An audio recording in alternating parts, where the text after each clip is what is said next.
तर आता रात्री मखर पूर्ण तयार करून झाली आणि साधंसुद्धा असं डेकोरेशन केलेलं आहे. जास्त वेळ पण नव्हता, त्याच्यामुळं असंच साधं केलेलं आहे आणि खूप सुंदर दिसत आहे.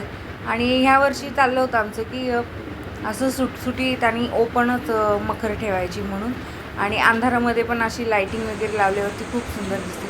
पण त्यात आहे ना, आपल्या गणपती बाप्पाची जेव्हा मूर्ती विराजमान होती तेव्हाच त्या मखरीला शोभा आहे. तर आता रात्रीच आम्ही गणपती आणायला चाललो आहोत, कारण का गणपती आहे दुसऱ्या गावाला आणि सकाळी म्हटलं तर ट्रॅफिक लागणार. म्हणून मग आम्ही विचार केला की आपण मखर झाली आहे तयार. ओंकार आणि ते गेले होते गणपती बाप्पा आणायला. आणि नंतर बघू शकताय तुम्ही मखारीमध्ये गणपती बाप्पा बसल्यावर खूपच अशी शोभा मस्त वाटते आहे.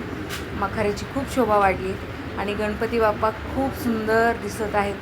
आणि गणपती बसले ना, घरामध्ये आले ना की वेगळीच प्रसन्नता आणि वेगळीच पॉझिटिव्हिटी निर्माण होते.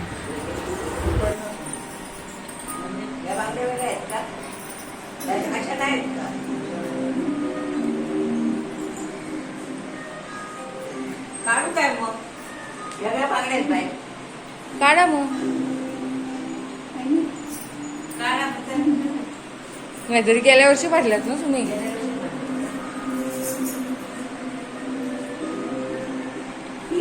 अशाच बांगड्या हो का?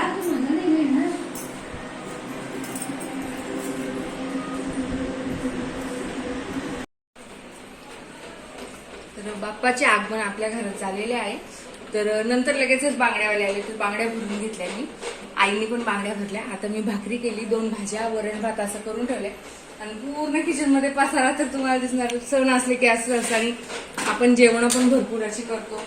वरण भात, 2 भाज्या वगैरे असं गोड काहीतरी असं करतो, त्याच्यामुळे भांडी पण भरपूर पडतात.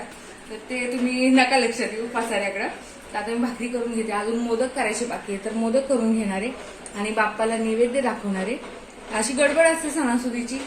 आणि भाकरी का तर आहे ना, सगळ्यांना आहे ना चपात्या नको आहेत. चपात्या विचारल्या होत्या, तर म्हणतायत नको म्हणून भाकरी कर म्हणून. इकडे तांदळाच्याच भाकरी बनवतात. तर सगळ्यांना आता तांदळाच्या भाकरी करणारे आणि मस्तपैकी आता मोदक करून घेणारे, नंतर नैवेद्य दाखवून घेणार. तर आता सारणची तयारी करते. तर थोडासा खवा पण टाकलाय. तर आज पहिल्यांदाच मी आहे ना खवा टाकून आहे ना असे उकडीचे मोदक बनवणार आहे. तर आता हेच बाकी राहिले, तर आता हे करून घेते. बघूया आता कशी काय होतील तर चांगलेच, कारण खवा टाकून तर करतातच सगळेजण. तर उकडीचे मोदकांसाठी सारण तयार करते. उकडीचं पीठ तयार केलेलं आहे आणि आता हे गार होईपर्यंत मी पीठ मळून घेणार. तर मस्त असे मोदक तयार झालेले आणि नैवेद्य दाखवून घेणार आहे. आता ना आरती करून घेणार आहे. मोदकांवरती आहे ना मी थोडा फूड कलर टाकला की छान वाटावेत म्हणून. तर अशा पद्धतीने मी मोदक केले. आता आरती करून घेतो, नैवेद्य दाखवून घेतो.